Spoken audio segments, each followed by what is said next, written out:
Tapscott. And I'm Alex Tapscott. And this is What's on Tap. Hey, Alex, you got a new office. Yeah, I do. Downtown living, got overhead lights and everything. And it looks like you've got a new office too. Yeah, the Blockchain Research Institute Toronto headquarters is, we're in the same building, but we've moved up a couple of floors. And I'm facing now more of the east side. I moved over to the east side. So, I'm moving on up to the east side, basically. Sorry, that's a terrible way to start a podcast. Yeah, I mean, you'd have to be familiar with 1970s sitcoms to understand that joke, which I don't know how much of our audience is, but yeah, the Jeffersons, right? Yeah, is that a dad joke or is that a grandfather joke? I don't know.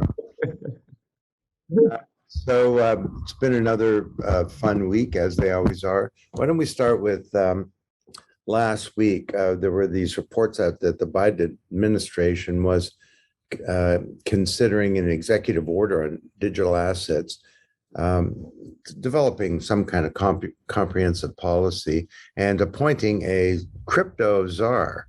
For sure, any regulated American financial institution engaging in the trading of digital assets should adhere to all the applicable rules and laws. But government should also, as we've argued, take a cautious approach and engage openly and honestly with the industry before creating any rules for the digital asset industry. And this was one of the big recommendations in our big report to the Biden administration about policy in the second era of the digital age. That report, by the way, is available on blockchainresearchinstitute.org, and it's been released to the public. So, yeah, sure. I mean, digital assets, blockchain are the most important innovation of a generation. And this Internet of Value, as we've called it now, people refer to it as the Web3, could create so much value, economic development, prosperity, jobs, and probably as much as the first era of the Internet of Information. And of course, yes, any country that creates the conditions whereby this can succeed will do well. And for the Internet of Information, the US was able to do that. We saw the rise of Silicon Valley and a huge industry that's really driven a lot of the economy in the United States over the last couple of decades.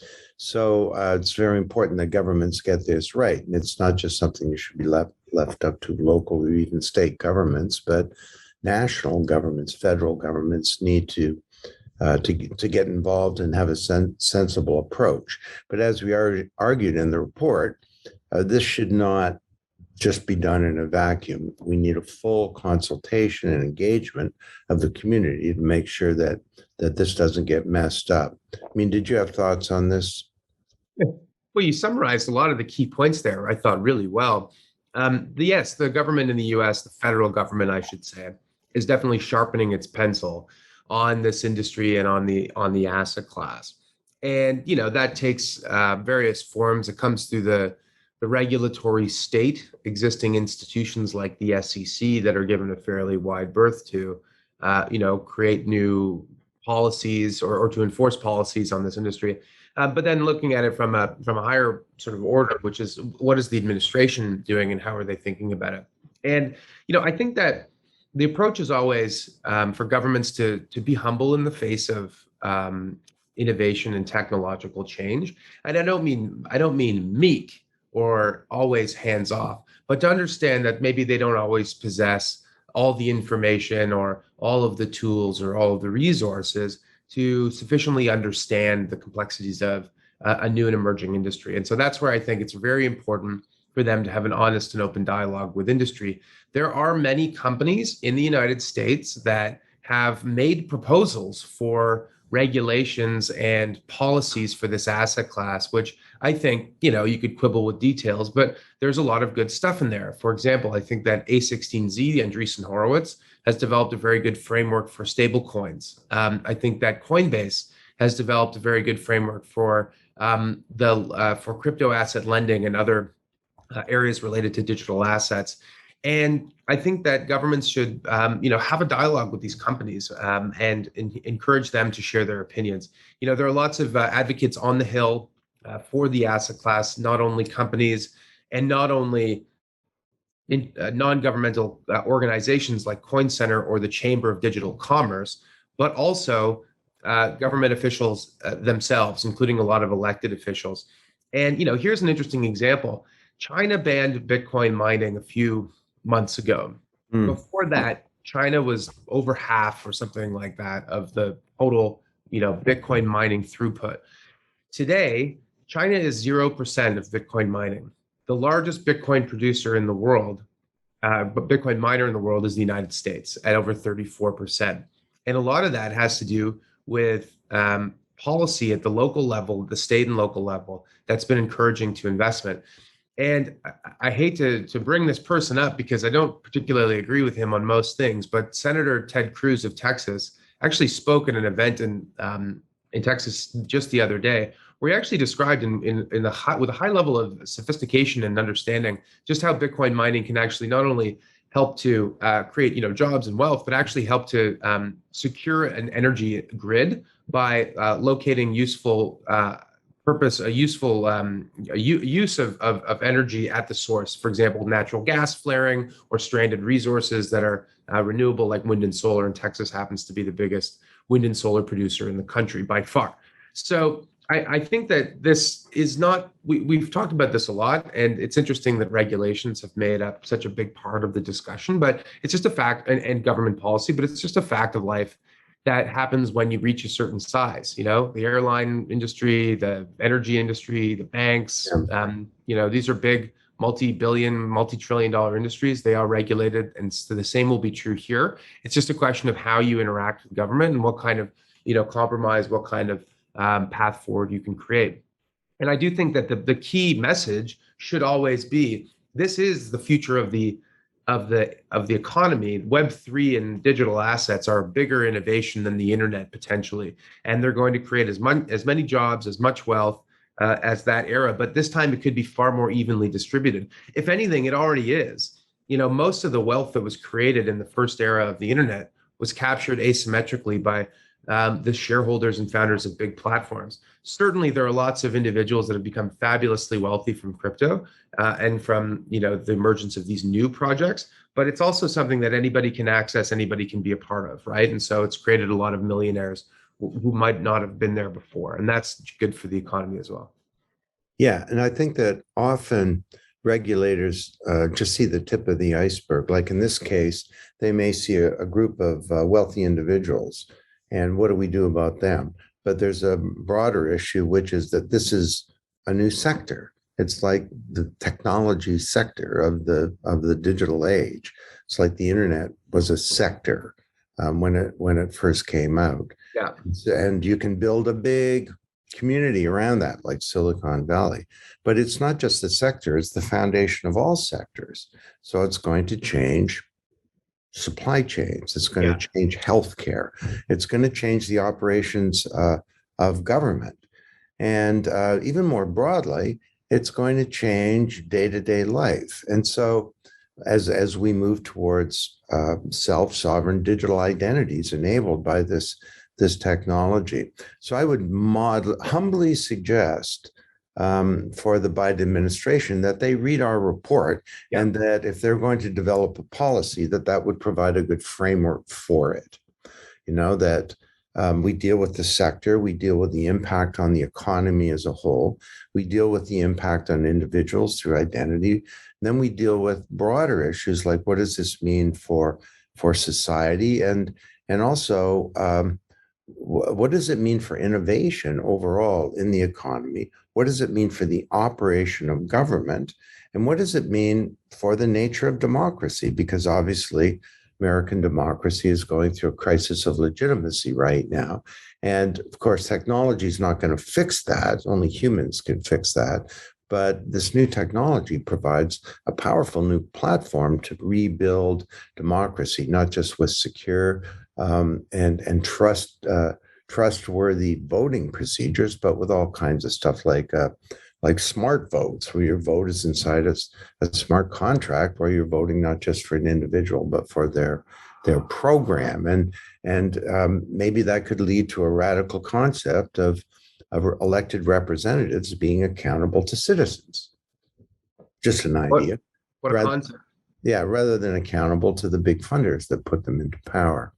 So this is a big deal, and they should rush into it. They should be asking us and asking people, what do we think, and so that they can fully understand this. Not to quote Ted Cruz twice in one podcast, but he was also in the original discussion around the poison pill and the infrastructure bill around that led to a broad definition of what is an exchange, which could have ended up creating reporting requirements for big parts of the industry that were not workable, where they just didn't have the information to be able to report. So in the Senate, Ted Cruz stood up and said, if we counted the number of people who could describe what Bitcoin was more than 2 sentences, it'd probably be 3 or 4 people. And he was, I'm sure, right. So education, lack of knowledge is a really big issue too. And it's going to take a while to get the machinery of government up to speed to understand this. Now, I'll just say one other thing, not to go on too long about this, but it's not just about knowledge. Some of it's malicious. I mean, there are vested interests who don't want this thing to happen. And you always get that, of course, with a new paradigm. Leaders of the old have difficulty embracing the new. And this is going to change many parts of the economy where there will be winners and losers, and the losers are gearing up for a battle. So the bottom line of that to me, is that those who understand this and care about this and who are involved in this need to speak up, and we need to organize, and we need to make sure that this thing goes forward in a sensible way and doesn't get curtailed or worse, crushed in its infancy. Preach. I hear you.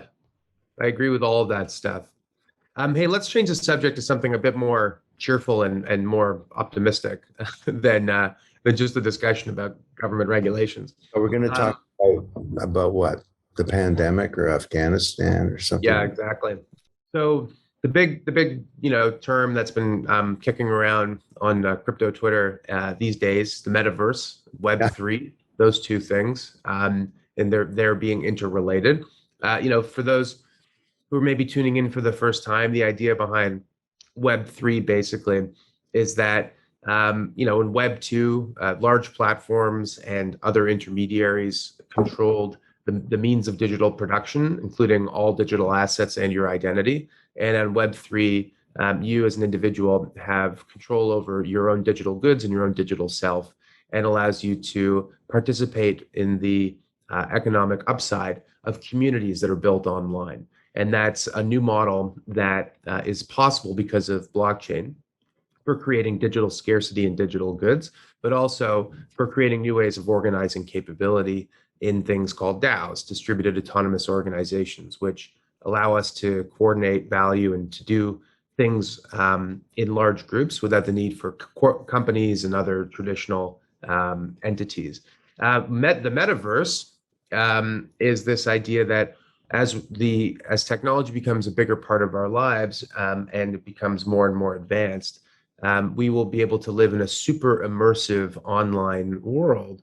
And because of Web3, allow us to move seamlessly between environments. So we're not just living inside the Fortnite metaverse or the, World of Warcraft metaverse or the Facebook metaverse, but we have the ability to move freely between different, environments and carry our digital self and our digital bag of goodies along with us. So it's a pretty interesting idea. It's something that, at least until now, has been, the talk of technology companies and entrepreneurs in the digital asset space. But you're working with someone who's not one of those things, that is looking at the metaverse. Can you talk a little bit about that? Who is it? Well, it's actually come up a bunch of ways for me recently.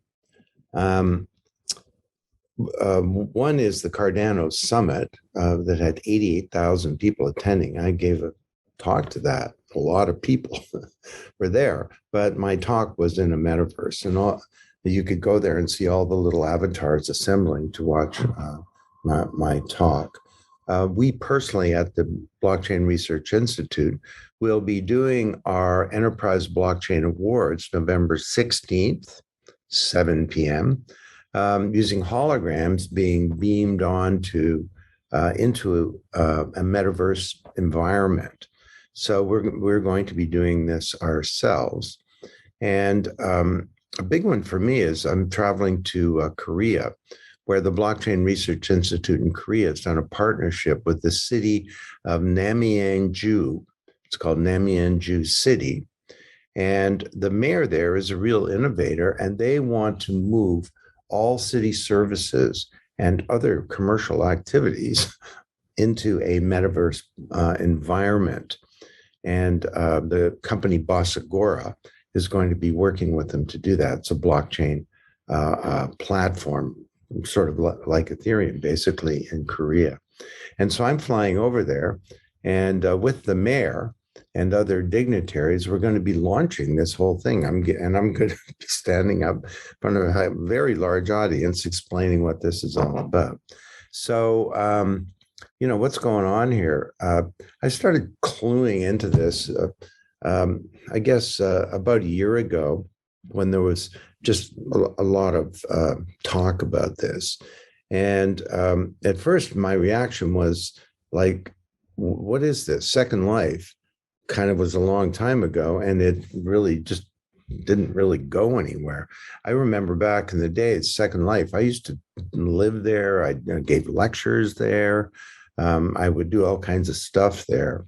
But since then, the concept of Second Life is kind of getting a second life. There, you can quote that one. And the reason is blockchain and crypto. And there are, and we're doing some work on this at the Blockchain Research Institute to really lay this whole thing out better, because there's a lot of confusion about it. So what does blockchain do to, or how does it enable a new a deja vu for Second Life, a new second metaverse? Well, first of all, it's decentralized. And unlike Second Life, was owned by Linden Labs. And you've got these platforms like Decentraland that's essentially owned by the citizens. It runs on Ethereum, and there's no central party creating all the rules or saying what's available and so on. The second thing is we now have blockchain and crypto to enable currencies to purchase things. And that's a lot of what goes on in these environments. So Decentraland has a currency called Mana, and where plots of land can go for hundreds of thousands of dollars. Now it's kind of it's been bouncing around since 10 cents, and Mana actually got up to $1.60 in April, and pushing the value of these tokens to 2.4 billion today. It's 85 cents. The market value is still $1.4 billion. So these environments have currencies. The next thing is that things, or even people, in the sense that they could be objects or represent, you can have objects representing people, can be realized through NFTs. So blockchain and NFTs enables the digitization of assets, which Second Life didn't really have. It had a big centralized system that pointed to assets and their value. So land, property, art, anything can be an actual non-fungible token. And I think the fourth thing, and we're not there yet, it's the way to go. It's the ultimate dream, is that your avatar is actually your digital identity. Mm-hmm. So as you move around doing all this stuff, sweeping up all this transactional data that you're leaving behind, but all this other data, the fact you attended a lecture by, Tapscott, or the fact that you got a medical checkup, or that you had a certain diagnosis, or whatever. You own your identity and you control it, and that could in theory, help us move forward with doing this in the physical world. Now, there are lots of problems with all of this too. Maybe before I leap into any of that, Alex, do you want to comment? No, I think you nailed it all. Right now we think about our digital identities on in this blockchain world as, our wallet, which has some assets, and it can have Bitcoin and it can have Ether, but now it can have, assets that appear in virtual worlds like video games, and it can have collectibles and it can have artwork, and that seems to be what people are focused on at the moment.